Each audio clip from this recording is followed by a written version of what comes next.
किसी भी देश को विकसित होने के लिए जरूरी होता है कि वहां की शिक्षा व्यवस्था अच्छी हो, लेकिन पिछले 70 सालों में हमारे देश की शिक्षा व्यवस्था पर किसी ने ध्यान नहीं दिया।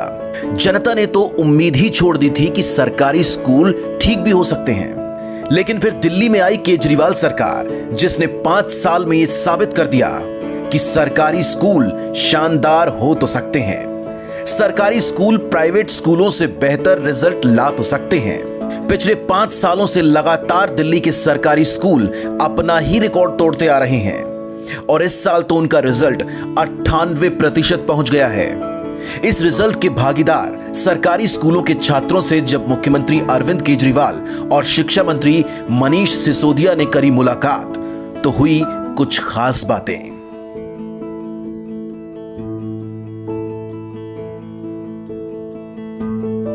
सरकार का पैसा कहाँ से आता है? टैक्स से आता है। टैक्स कौन देता है? आप सारे जने देते हो। इस देश का गरीब से गरीब आदमी भी टैक्स देता है। जब आप बाजार से माचिस खरीद के लाते हो, उसके ऊपर भी टैक्स लगता है। सेल टैक्स, जीएसटी, फलाना ढिमका, तरह तरह के टैक्स लगते हैं। आप किताबें कापियाँ खरीदते हो, उस पर भी टैक्स लगता है। पेंसिल खरीदते हो, उस पर भी टैक्स लगता है। खाना खरीदते हो, उस पर भी टैक्स। तो गरीब से गरीब आदमी भी टैक्स देता है। उस गरीब आदमी के टैक्स के पैसे से आप लोगों को फ्री में शिक्षा मिली है, अच्छी शिक्षा मिली है। तो जो मर्जी बनो अपनी ज़िंदगी में, लेकिन जो इस देश ने आपके लिए किया उसको कभी मत भूलना। उस देश को वापस देना है।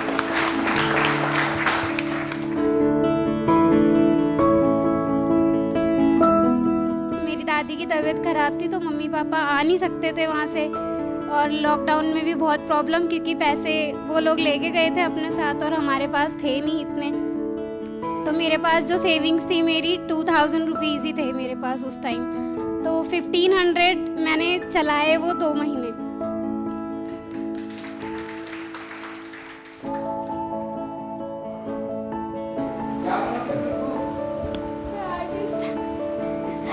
Yes sir. Painting? Yes sir. अच्छा, पेंटिंग करते हो? यस सर, मैं सर से मिली भी हूँ जब यहाँ पे रॉयल कपल, डच कपल्स आए थे नीदरलैंड से। सर, आपकी जो मैकमिलन एजुकेशन इंडिया था, वो जो स्कीम थी इंग्लिश स्पीकिंग की, मेरी इंग्लिश बहुत कमज़ोर थी 11th में भी और 10th में भी, पर उसकी वजह से मैंने अपने मार्क्स ना बहुत ज़्यादा इंक्रीज़ किए और 12th में भी मैंने बहुत अच्छी तैयारी की, जिसकी वजह से मेरे बहुत वीक सब्जेक्ट में भी 94 मार्क्स मैं स्कोर कर पाई हूँ। और मैं इसलिए आपका बहुत बहुत थैंक यू करना चाहती हूँ।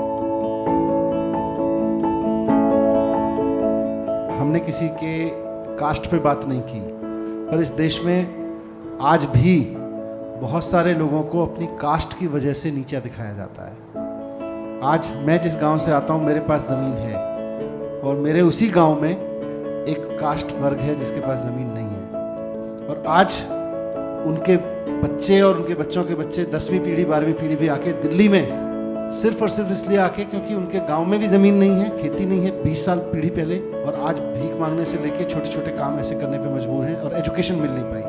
तो आज जब हम शिक्षित हो रहे हैं, आज जब हम समझदार हो रहे हैं एक देश के रूप में, एक समाज के रूप में, तो हमारी ये जिम्मेदारी बनती है। 3 भाई होते हैं, उनमें से एक किसी कारण से, पेरेंट्स की गलती की वजह से या दुर्योग से कमज़ोर रह जाता है, तो बाकी 2 भाइयों की जिम्मेदारी बनती है कि नहीं बनती कि उसको साथ लेके चलेंगे। तो as a nation, as a society हमारी जिम्मेदारी बनती है कि नहीं बनती कि पहले जो गलतियां हुई उसकी वजह से जो लोग पीछे छूट गए उनको साथ लेके चले कि नहीं चले, चलना चाहिए कि नहीं चलना चाहिए।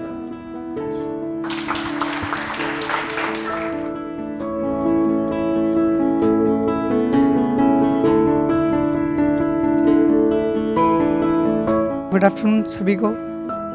सर, मैं बेसिकली बिहार से बिलोंग करता हूँ।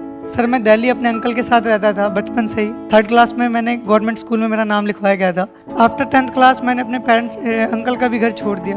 सर, मैं अकेला रहता हूँ और अकेला अपना रेंट पे रहता हूँ, किराया मैनेज करता हूँ। सर, मैंने कुछ ट्यूशन्स पढ़ाए, होम ट्यूशन्स, या सर खाली टाइम समय में कुछ फैक्ट्री वगैरह भी देखी।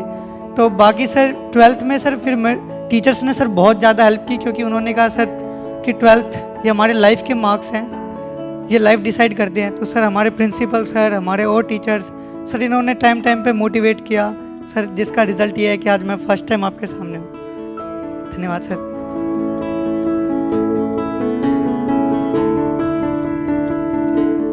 कुछ लोग कहते हैं कि गरीब लोग तो अपने बच्चों को बचपन में ही काम पे लगा देना चाहते हैं ताकि वो 2 पैसे कमा के लाएगा। जब स्कूल में पढ़ाई तो थी नहीं, तो एक आदमी सोचता था यार टाइम ख़राब कर रहा है बच्चा जाके, जब पढ़ाई नहीं होती है तो यहाँ पे 2 पैसे तो कमाएगा। जब से दिल्ली के अंदर सरकारी स्कूलों में पढ़ाई अच्छी हुई है, अब हर गरीब आदमी चाहता है मेरा बच्चा बड़ा होके मेरा नाम रोशन करे, मेरे घर की गरीबी दूर करे और अपना भी आगे भविष्य बनाए।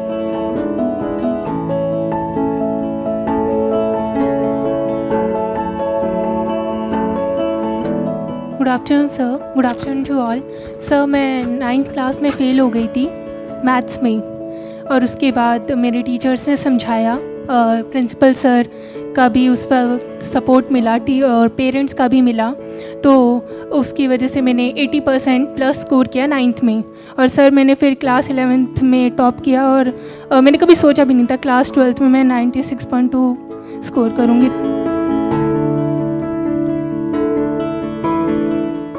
मैं हमेशा यही कहता हूँ कि वही टीचर्स हैं, वही बच्चे हैं, वही पेरेंट्स हैं, वही हेड ऑफ स्कूल्स हैं।